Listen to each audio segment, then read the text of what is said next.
Olá, você que está acompanhando nossas aulas. Estava com saudade já de você, hein? Veja, é importante que nesta sequência que vamos dar aqui dentro do português instrumental, tá? Aqui com o professor Silvio Augusto, que você tenha plena certeza de que os passos que estamos dando vão fortalecer o seu conhecimento para darem com certeza mais consistência nos seus estudos, tá bom? Hoje nós vamos tratar de um assunto muito legal, muito interessante. Sabe qual é? Coerência. Você tem ideia do que seja coerência? Tem já? Que legal! Veja, coerência tem a ver com harmonia, ou seja, quando você diz algo que está em harmonia com uma expectativa que foi criada, você diz que houve coerência.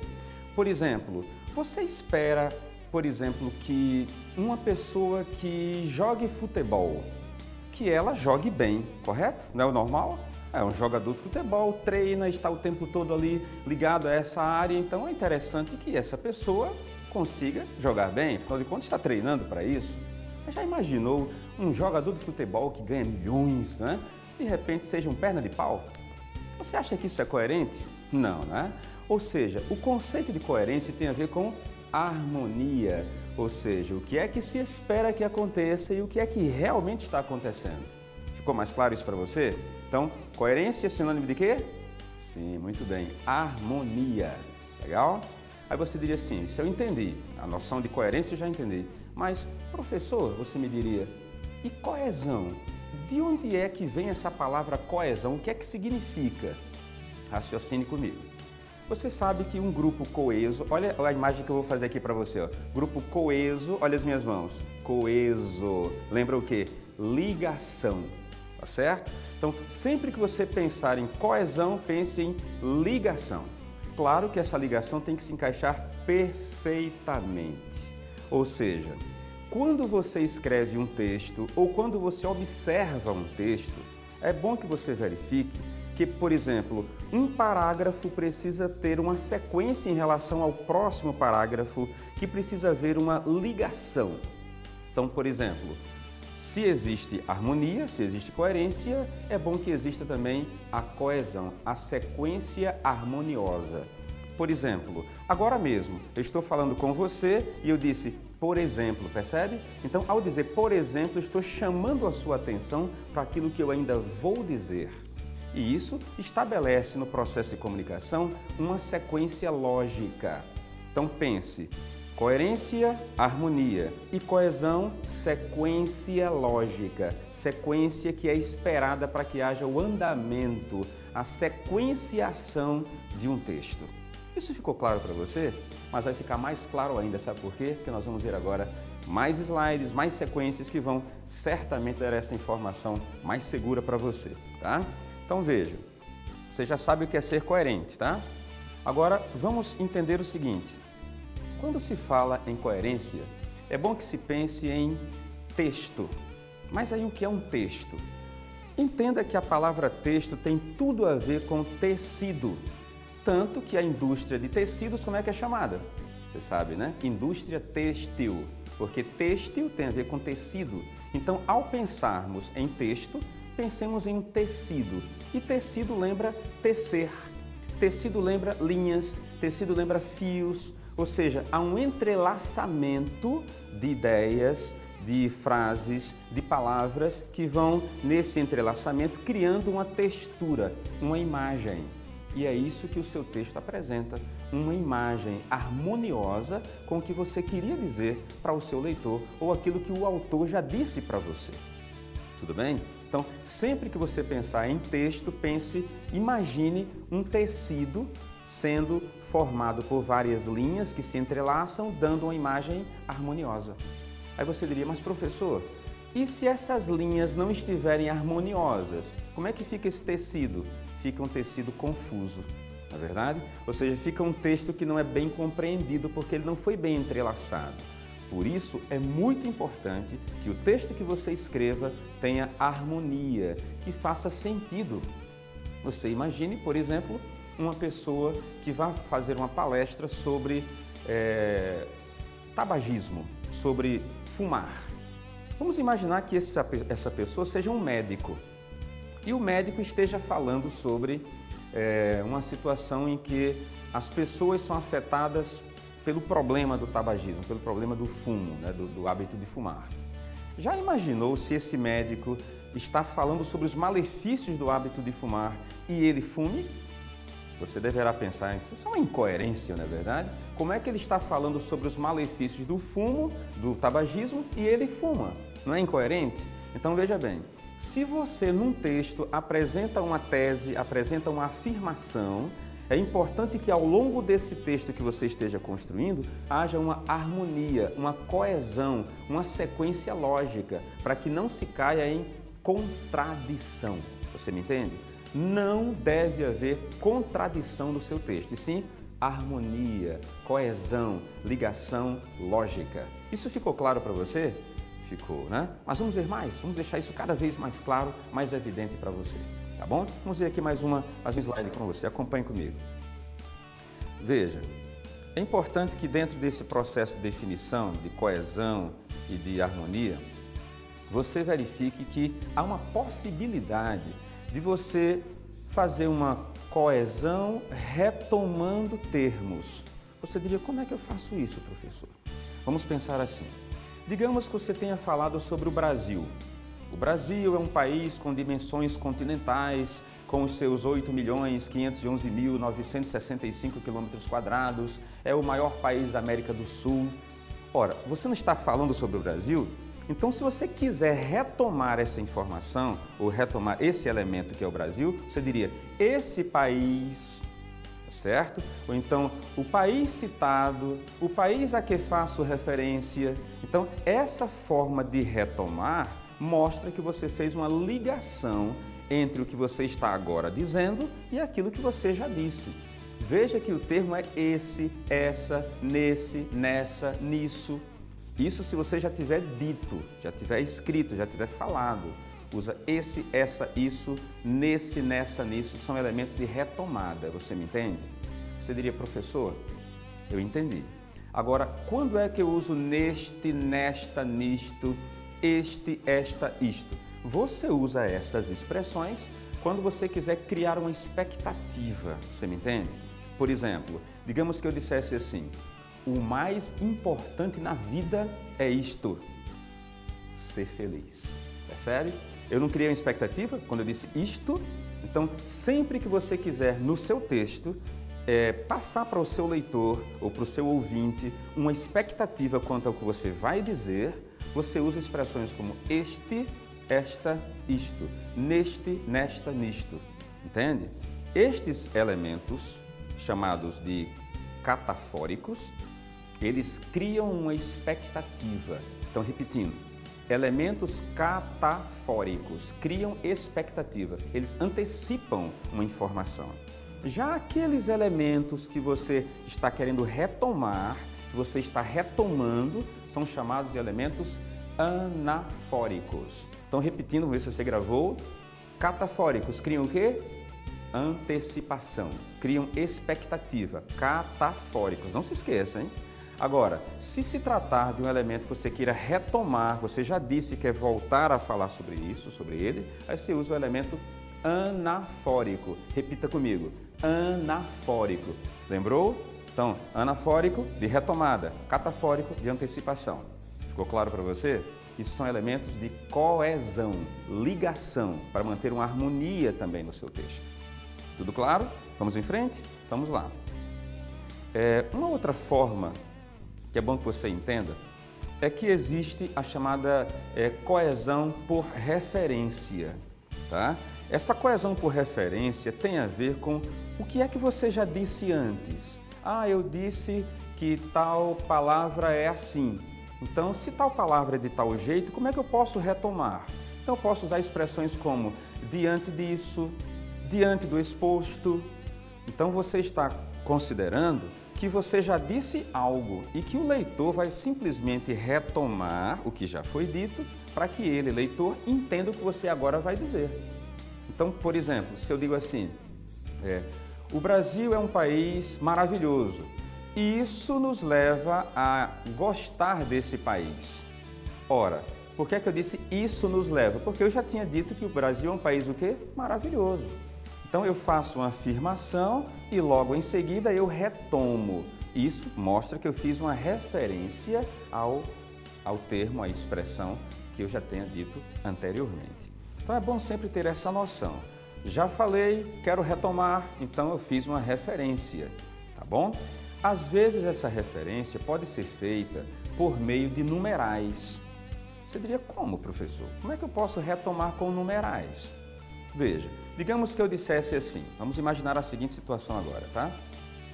Cristiano Ronaldo, Messi e Neymar.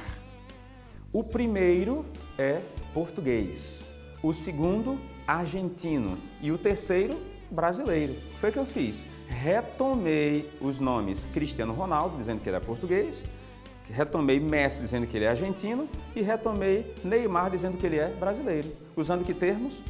Numerais, primeiro, segundo e terceiro. Você diria, professor, existe alguma música, alguma canção, algo que possa me fazer lembrar isso que você disse agora? Sim. Quer que eu diga? Você lembra aquela musiquinha, até da sua infância, que dizia assim: Terezinha de Jesus, de uma queda foi ao chão. Acudiu 3 cavaleiros, todos 3 chapéu na mão.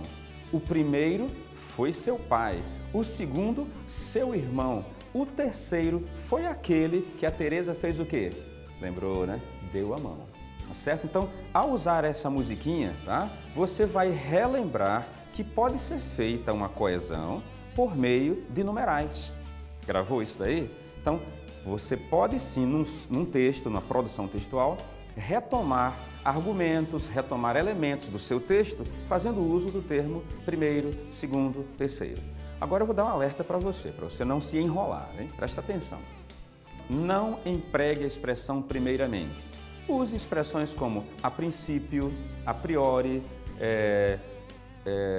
em primeiro lugar, tá certo? De início, para começar, mas primeiramente não, porque você terá que dizer segundamente e esse termo não está dentro do processo adequado de uma redação.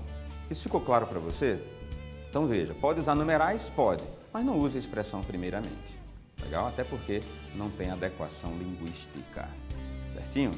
Mas vamos em frente, vamos ver outras formas com que você pode estabelecer essa coesão, tá bom? Já falamos sobre catáfora, que é o elemento catafórico, que é de antecipação. Falamos sobre anáfora, que é o elemento anafórico, que é de retomada. Mas agora, vamos imaginar o seguinte. Você sabe que existem algumas pessoas que quando querem fazer um processo de retomada, sabe o que é que fazem? Utilizam a expressão onde. Já escutou pessoas dizendo isso, né? Certa vez eu estava assistindo a um vídeo, né? Uma projeção na televisão, né? Uma matéria, depois de um jogo de futebol, e alguém dizia assim: o momento onde tudo foi resolvido foi quando a falta foi batida. Ora, aparentemente você não está vendo o erro aí, né? Mas veja, o momento onde não bate, não dá certo. Sabe por quê? Porque momento não é lugar, momento é tempo. Então eu não devo retomar uma referência de tempo com a expressão onde. Então não seria o momento onde, e sim o momento quando, o momento em que, o momento no qual, entende? Você diria, mas professor, e quando é que eu devo empregar o pronome relativo onde para fazer essa retomada? Você vai, preste bem atenção, hein? Você vai empregar o pronome relativo onde, sabe quando? Quando o antecedente for um lugar. Por exemplo, o lugar onde me encontro, a cidade onde nasci, o país onde vivo. Você me entende? Você só deve empregar a expressão onde somente, veja bem, somente se o antecedente for lugar. Isso ficou claro para você? Ficou, né? Então, não utilize a expressão onde assim aleatoriamente, não. Só se o antecedente, o termo antecedente for lugar. Claríssimo isso para você? Legal. Muito bem. Então, elemento de retomada, onde só se o antecedente for lugar. Se for tempo, use quando, use em que, use no qual, na qual. Legal? Vamos em frente. Imagine agora a seguinte situação. Você está falando de duas pessoas. Vamos imaginar que sejam Débora e Virgínia. Débora e Virgínia são muito competentes. Aí você quer retomar Débora e Virgínia. Você pode usar, por exemplo, o pronome elas. Elas estudaram bastante. Então veja, ao empregar a expressão elas, o que é que eu fiz? Eu fiz uma retomada, eu fiz uma coesão por referência. Eu me referi às duas, Débora e Virgínia, com um pronome só, elas. Não fica claro assim? E um detalhe importantíssimo para quem escreve, que é o seu caso, é o meu, é o caso de todos nós. Quando você escreve, você precisa evitar o desgaste da linguagem. Você diria, como é isso? Desgaste da linguagem? Sabe o que é que ocorre? É que muita gente fala de forma repetitiva. E a repetição acaba se tornando um vício. Vocês sabem que existem pessoas que, quando falam, elas repetem tanto um termo que as outras que ouvem acabam estereotipando, ou seja, criando uma imagem só da repetição. Existem personagens da política, personagens do futebol, personagens de maneira geral, que se tornam caricaturas ou caricaturais de tanto repetirem termos. Vocês sabem disso, né? Então, você, leitor, você estudioso, você que escreve, precisa ter uma linguagem versátil, bem articulada, usando a sua linguagem, uma linguagem mais descolada, para que as pessoas não fiquem achando que você só tem que dizer uma coisa de um mesmo jeito. Você me entende? Então essa versatilidade, esse jogo de cintura que você tem com as palavras, isso vai ajudar você a escrever mais, a escrever bem, a relaxar com a linguagem, tá certo? Então não se esqueça disso. Procure ser versátil, descolado. Legal? Muito bem, mas vamos em frente. Então você pode retomar assim com o pronome elas, eles e assim por diante. Isso dá uma forma mais versátil de coesão. Digamos que a frase fosse assim: Paulo, meu filho, estás doente? Aí a mãe olhou-o e disse, a mãe olhou-o. Olhou-o, esse o de olhou-o é como se dissesse, olhou Paulo, certo? Para não repetir a palavra Paulo, olhou-o. Então se eu dissesse assim, o Brasil é um país maravilhoso, ame-o ou deixe-o. Lembra-se dessa frase? Ame-o, quer dizer, ame o Brasil ou deixe-o, ou deixe o Brasil. Então, na frase ame-o ou deixe-o, você tem mais uma vez uma forma de retomar o termo antecedente, que seria Brasil, com pronome oblíquo. E para que serve pronome? Você sabe, a palavra pronome significa aquilo que acompanha ou substitui o nome. Isso que é pronome, você me entende? Então você pode substituir o nome, se eu disser, por exemplo, Silvio está aqui. Eu posso dizer, ele está aqui. Ele é um pronome. Por quê? Porque substituiu Silvio, que é o nome. É fácil? Demais, né? Então você não pode, você não deve esquecer essas informações, porque elas vão ajudar você a que na hora em que esteja escrevendo, não seja repetitivo. Porque a repetição é um problema num texto, você sabe disso, né? Então, quanto mais descolado, quanto mais alternada for a sua linguagem, melhor para você e também melhor para quem lê, porque sente que aquele texto foi legal, foi fluente, foi interessante. Tá bom assim? Nós vamos ver mais? Vamos ver mais. Vá acompanhando aqui comigo, tá? Existe também o que a gente chama de coesão lexical. Eita, que nome difícil, né? Lexical. Professor, lexical vem de quê? Bem, lexical vem da palavra léxico. Eita, professor, complicou. Mas o que é léxico? Léxico significa vocabulário. Então, quando alguém diz assim, ele tem um léxico vasto, então ele tem um vocabulário vasto, ou seja, amplo, rico, diversificado. Então você diria, professor, então o que é coesão lexical? Como é que eu sei que estou usando isso? Veja. Às vezes uma pessoa está escrevendo e ela resolve usar um termo que seja específico e no outro momento utiliza um termo que seja geral. Como é isso? Por exemplo, digamos que eu dissesse assim, o mundo passa por transformações. Ora, a palavra mundo é muito abrangente, você concorda? Mundo. O mundo passa por transformações. Mas se eu dissesse assim, cada país Então, quando eu digo cada país, eu estou me referindo a cada país de onde?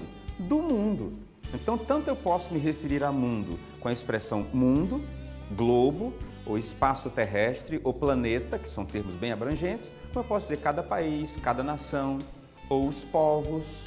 Então, eu posso fazer menção à mesma palavra com termos mais específicos ou termos mais abrangentes. Quando os termos são mais abrangentes, nós chamamos isso de hiperônimos.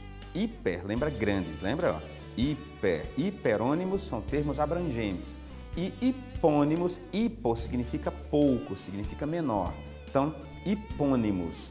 Então, vou ser mais claro e vou repetir outra situação, ou com outra situação, para que você entenda melhor. Preste bem atenção.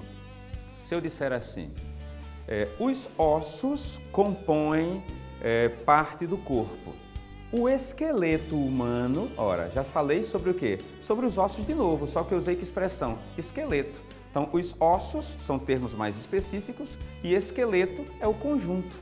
Então, na hora em que você escreve, você pode recorrer a uma forma mais específica ou uma forma mais abrangente. Então, você imagine a noção de hiperônimo, que é mais abrangente, e a noção de hipônimo, que é mais específica. Imagine, por exemplo, a palavra educação. Educação é um termo muito abrangente, concorda? Então, educação é abrangente e escola é um termo mais específico, porque escola pertence à educação. Qualquer escola, em tese, faz parte de um processo de educação. Então, educação é um termo abrangente, portanto, hiperônimo, e escola é um termo específico, portanto, hipônimo. Isso ficou claro para você? Então, sempre que for parte, hipônimo. Sempre que for o todo, hiperônimo. Claríssimo ou não? Ficou, né? Que bom. Então, vamos em frente, vamos ver mais? Vamos falar agora sobre essa noção de coesão sequencial. Você diria, mas professor, a coesão já não é sequencial? Sim, mas ela pode promover o ritmo da conversa, o ritmo do diálogo, o ritmo do texto. Você já observou que existem pessoas que falam com a gente tocando na gente? Fulano, por falar nisso, falando. Já percebeu isso? Então, esse toque que a pessoa dá às vezes no corpo é para poder dar a dinâmica da conversa, certo?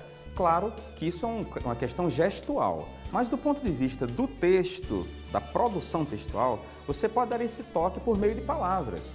Quando alguém diz assim, por falar nisso, quando alguém diz assim, por falar nessa informação, né? Falando nisso. Então, esses termos acabam por promover na pessoa que esteja ouvindo ou lendo uma sequência, um ritmo. E esses termos são chamados de conectivos ou conectores. Esses conectores também são chamados de modalizadores. Vou repetir, modalizadores. Eles modalizam, eles dão o ritmo da conversa, o ritmo do diálogo, o ritmo do texto. Então, quando, por exemplo, uma pessoa utiliza a expressão nessa perspectiva, ora, pressupõe-se que a perspectiva já tenha sido exposta. Quando alguém diz diante disso, significa que o isso já foi dito. Quando alguém diz assim, nesse prisma de abordagem, significa que a abordagem já foi exposta. Quando alguém diz assim, nesse ritmo, significa que o ritmo já foi exposto. E quando alguém diz portanto, significa que tanto já foi dito. Concorda comigo? Eu não posso, por exemplo, começar uma redação com portanto. Por quê? Porque tanto ainda não foi dito. Eu estou começando, então não posso começar uma redação com portanto. Mas eu posso colocar a expressão portanto no final? Sim. Por quê? Porque eu já tenho escrito tanto e agora eu digo no finalzinho, portanto, quer dizer, diante de todas as coisas que eu já escrevi, eu chego a tal conclusão. Você me entende? Então não é interessante colocar termos de conclusão no começo do texto. Termos de conclusão devem ser colocados no fim. E isso vai imprimir no leitor uma sequência lógica. Não se esqueça de que coesão tem tudo a ver com sequência, legal? E que essa sequência lógica vai dar ao seu texto uma harmonia. Lembra? Harmonia significa o que mesmo? Coerência, tá certo? É aquilo que você queria que o leitor entendesse e que você conseguiu passar para ele, tá bom? Criou uma expectativa, então atenda. É interessante. Eu já ouço alunos chegando a mim dizendo, professor, eu posso numa redação surpreender o leitor? Melhor que não. Mas por que não? Porque veja bem, quando você surpreende, você pode surpreender negativamente, isso não é interessante. Você diria, então como é que eu faço, professor, para não surpreender negativamente? Ora, quando uma pessoa vai fazer uma viagem, por exemplo, é comum que essa pessoa que vai fazer essa viagem queira saber qual é o roteiro da viagem. Ou seja, por onde é que o ônibus vai, por onde é que o avião vai, por onde é que o trem vai, tá certo? Por onde, qual é o caminho? Então, quando você recebe o roteiro, você já cria uma expectativa. Você sabe que vai haver tal parada, tal escala, que o avião vai ter uma parada para abastecer. Enfim, você sabe do processo, você sabe de como é que a coisa vai acontecer. Isso é bom para quem acompanha a viagem. E o texto, você sabe, é uma viagem. Lembra aquela frase? Quem lê, viaja. Então, o leitor precisa viajar com você. Aí, o que é que você deve então fazer? Você, na introdução do seu texto, você faz uma espécie de roteiro. E o leitor vai saber que você que escreveu vai seguir tais e tais passos. Quando você, por exemplo, vai falar sobre uma moeda, digamos que o tema fosse moeda. Todo mundo sabe que moeda tem quantas faces? Duas, né? Então, se eu vou falar sobre moeda, eu preciso preparar o meu leitor para falar sobre cara e sobre coroa, ou seja, sobre os dois lados da moeda. Porque se eu for falar sobre moeda e disser que vou falar só sobre cara, eu tenho que falar só sobre cara. Mas se eu quero passar para esse leitor a ideia de que eu vou falar sobre a moeda por inteiro, então eu tenho que falar sobre cara e coroa, as duas partes da moeda. Você me entende? Então, sempre que você for escrever um texto, pense assim, o que é que eu quero dizer para o meu leitor? Eu quero falar sobre os dois lados. Então, eu vou anunciar logo no primeiro momento, logo na introdução. Aí o leitor vai perceber que, digamos, num dado momento você vai falar sobre cara e no outro momento você vai falar sobre coroa. Ou seja, você atendeu a expectativa. No final, digamos, na conclusão, você dá um arremate e pronto, fechou seu texto. Tranquilamente, ou seja, não surpreendeu negativamente o seu leitor. Legal? Então, sempre que você for escrever, na introdução, veja bem, na introdução, já prepare o seu leitor para o que você vai dizer. Porque assim não haverá problemas. Está tudo claro para você? Você está entendendo direitinho? Eu espero que sim, viu? Não se esqueça. Na medida em que você vai aprendendo, você vai eliminando as suas dúvidas. E é importante que estas nossas aulas sejam esclarecedoras, para que o seu texto flua, para que o uso da nova ortografia que você já viu com a gente, que esse uso seja bem empregado, que você saiba, por exemplo, utilizar os corretores ortográficos, eletrônicos, que você tenha harmonia com o processo de interação com a redação oficial, que você saiba fazer um ofício, que você saiba fazer um memorando, ou seja, que você tenha essa articulação, seja uma pessoa versátil e que na hora que você quiser, retomar uma informação, você tem ali como recorrer, entende? O seu texto precisa ser universalizante, ou seja, que sirva para o momento atual e para sempre. Legal? Um texto bem qualificado, consistente. Essa é a nossa intenção nestes nossos encontros. Nós vamos ver mais um pouquinho? Acompanha aqui comigo. Estamos falando sobre coesão e é interessante que quando a gente fala em coesão, né, que tem a ver com coerência, é importante que aquilo que você escreva estabeleça para quem está lendo uma noção de semântica, ou seja, de sentido lógico. Por exemplo, digamos que a frase fosse assim: ele estudou porque necessitava. A expressão porque em porque necessitava é uma causa de ele ter estudado ou precisar estudar. Ele estudou porque necessitava. Então, a expressão porque indica causa. Agora, às vezes, a expressão porque não indica causa, sabia? Imagine que a frase fosse assim: vem me fazer feliz porque eu te amo. Lembra-se dessa frase? É a frase do Djavan, né? Música Oceano. Vem me fazer feliz, vírgula, porque eu te amo. A expressão porque nessa frase não é mais causal, sabia? Não é causal não. A expressão porquê nessa frase é explicativa. Sabe o que é que significa? Que você pode ter uma palavra com funções diferentes. Na primeira frase, quando eu digo estudei bastante porque necessitava, você tem aí uma causa, porque necessitava. E um detalhe, não tem vírgula, viu? Antes do porquê, não tem. Quando for causal, não tem vírgula. Agora, quando você diz, vem me fazer feliz, isso não é um apelo, não é uma ordem, não é? O verbo não está no imperativo, dizendo vem. Então, quando for depois de uma ordem, a expressão porquê tem valor explicativo. E toda expressão explicativa vem antecedida de vírgula. Você sabia disso? Sabia não? Pois fique sabendo.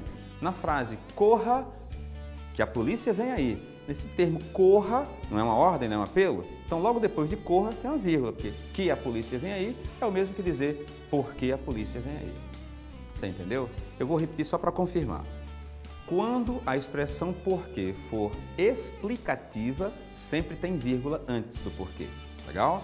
Mas se a expressão porquê, por exemplo, for causal, indicar a causa da informação, não vai ter vírgula. Legal? Você aprendeu porque você é inteligente. Então, você aprendeu porque você é inteligente, esse porque você é inteligente é a causa. Já se a frase fosse aprenda porque você é inteligente. Aprenda não é uma ordem, não é um apelo, não é um pedido. Então, aprenda, vírgula, porque você é inteligente. E você sabe que você é, e você sabe que você está aprendendo. Não é verdade? Vamos em frente, vamos ver passos importantes agora, um pouquinho mais. Veja aqui comigo. Quando você emprega expressões como no entanto, expressões como porém, entretanto, todavia, são expressões que indicam o quê? Lembrou, né? Então, essas expressões passam a ideia de adversidade, ou seja, de oposição. Então, não é interessante que você utilize a expressão mas, a expressão porém, a expressão contudo, a expressão todavia, se você não estiver dando uma ideia de oposição. Entendeu? Se for oposição, beleza, tudo bem, você vai usar o mas, porém, contudo. Mas se não for, não utilize. Por exemplo, imagine que alguém dissesse assim, eu queria estudar português, mas resolvi não estudar. Nessa frase, está adequada a expressão mas? Está, né? Eu queria estudar, mas resolvi não. Então, esse mas resolvi não, o não contradiz ou contrapõe-se ao estudei. Mas se a pessoa dissesse assim, eu gosto de você, mas eu lhe quero muito bem. Está certo isso? Não, né? Se eu gosto de você, isso é um termo positivo. E eu lhe quero muito bem é também outro termo positivo. Então, o mas não cabe aí. Só caberia se fosse uma expressão contrária. Não empregue, portanto, a expressão mas, porém, contudo, todavia, entretanto, se não for para indicar uma oposição. Eu ia para o norte, mas resolvi ir para o sul. Bom, porque sul é o contrário do norte. Aí faz sentido. Então, eu ia para o norte, porém, contudo, todavia, entretanto, resolvi ir para o sul. Norte e sul são opostos, então cabe uma expressão adversativa.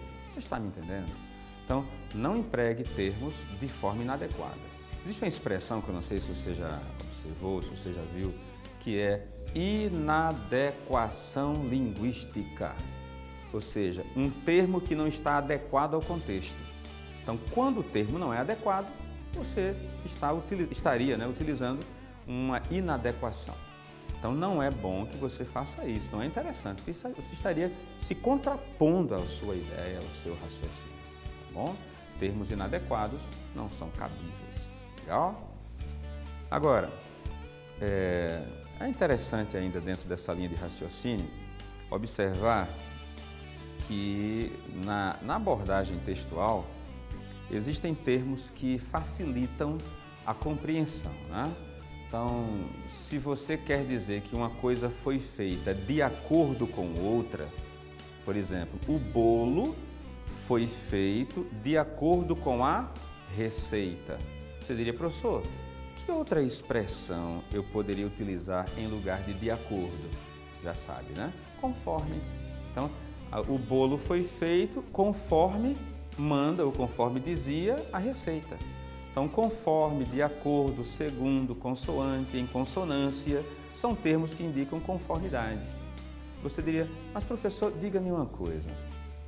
Quando eu utilizo esses termos que você está dizendo aí, de conforme, de acordo, de mais, de porém, esses elementos são chamados de conectivos, professor? Exatamente.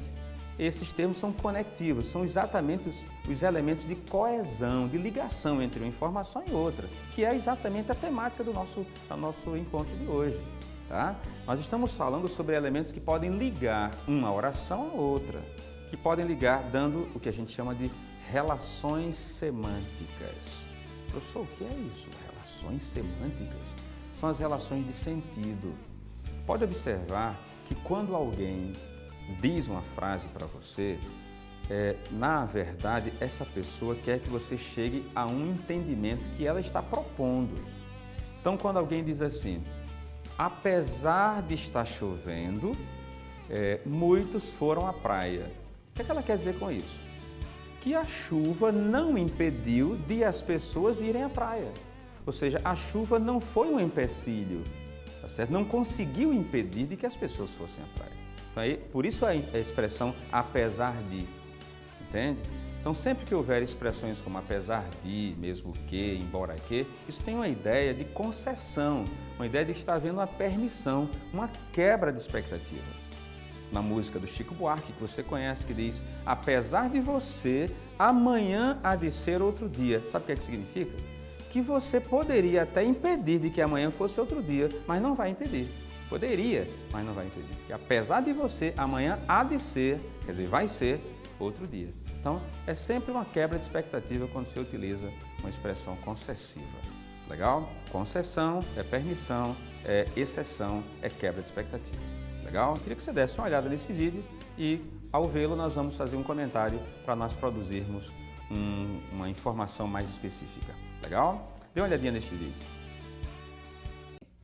Veja agora comigo um exemplo de um texto que, a princípio, quem redigiu não soube muito bem utilizar os elementos de coesão, ou deu uma escorregadinha, porque, na verdade, trata-se de um texto, um fragmento de um texto do Gilberto de Menstein, né? Então, é claro que ele conhece muito bem a linguagem, mas, por vezes, nós escorregamos no uso de elementos e criamos um efeito não desejado.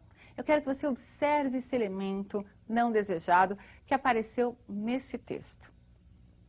Gera-se assim o círculo vicioso do pessimismo. As coisas não andam porque ninguém confia no governo. E porque ninguém confia no governo, as coisas não andam. Espere, na verdade, observamos que o mesmo foi dito nos dois últimos períodos. As coisas não andam por quê? Porque ninguém confia no governo. Ninguém confia no governo e as coisas não andam. Dissemos a mesma coisa. E cadê o círculo vicioso do pessimismo que o autor anuncia no primeiro momento?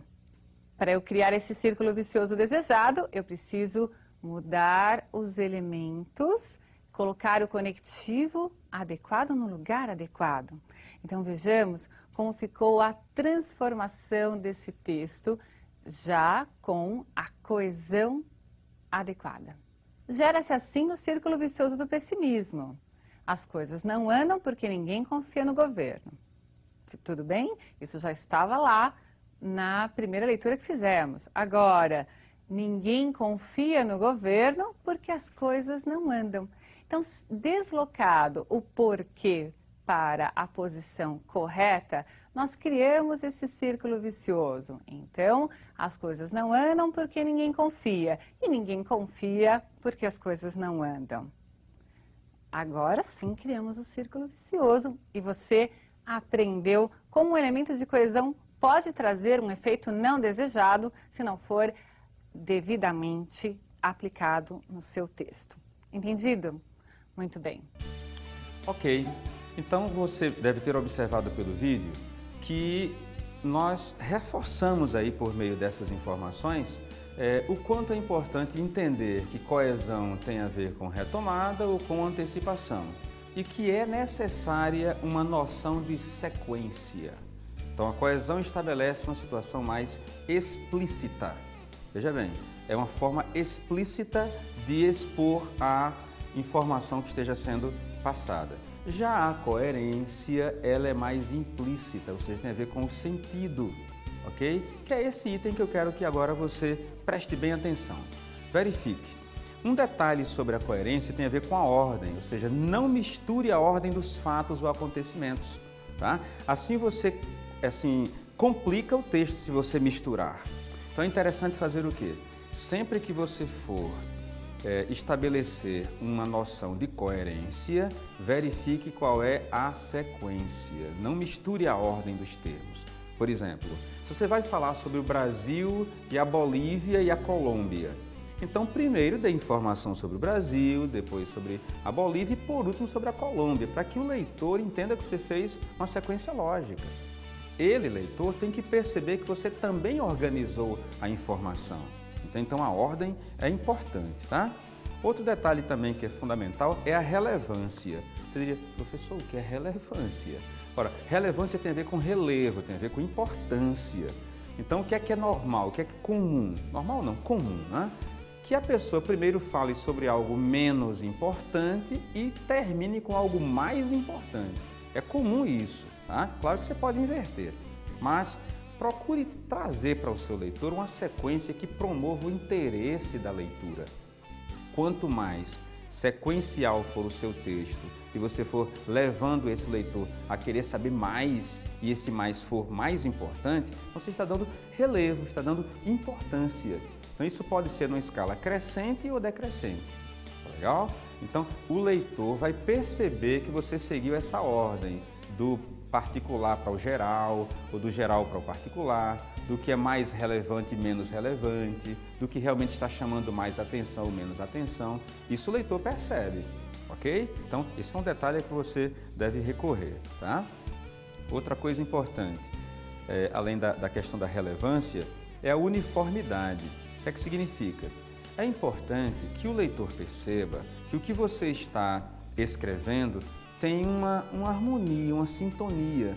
Por exemplo, se eu vou falar sobre futebol, é interessante que eu inclua jogador, que eu inclua técnico, que eu inclua gramado, que eu inclua bola, que eu inclua gol. São expressões que têm a ver com a ideia de futebol.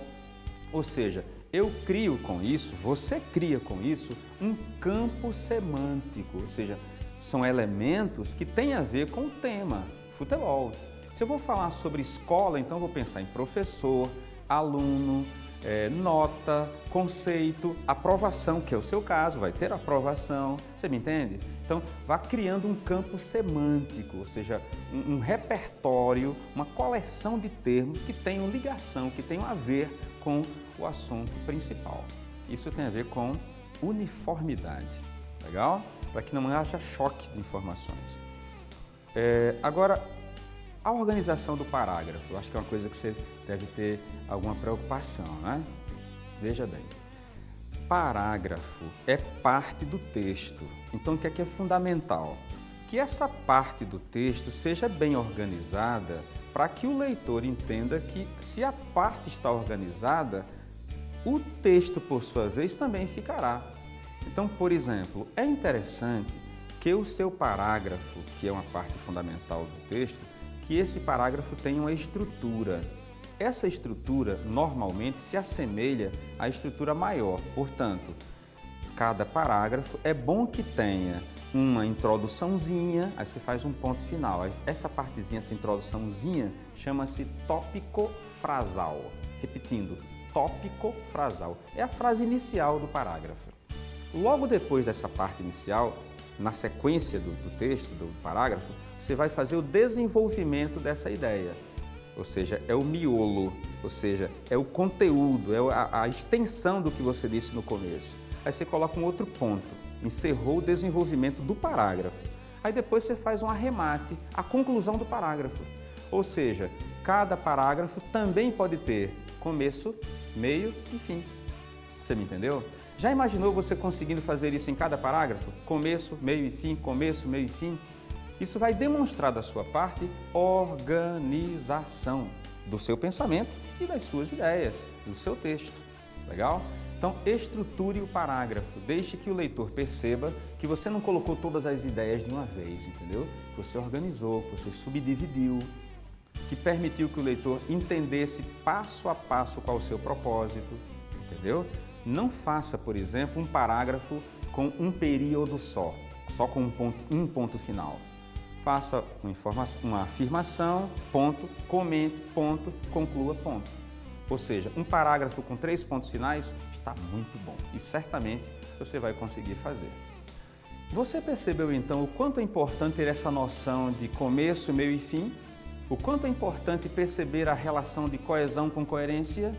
Certamente você criou um universo melhor, um universo mais harmonioso quanto à produção textual, não é verdade?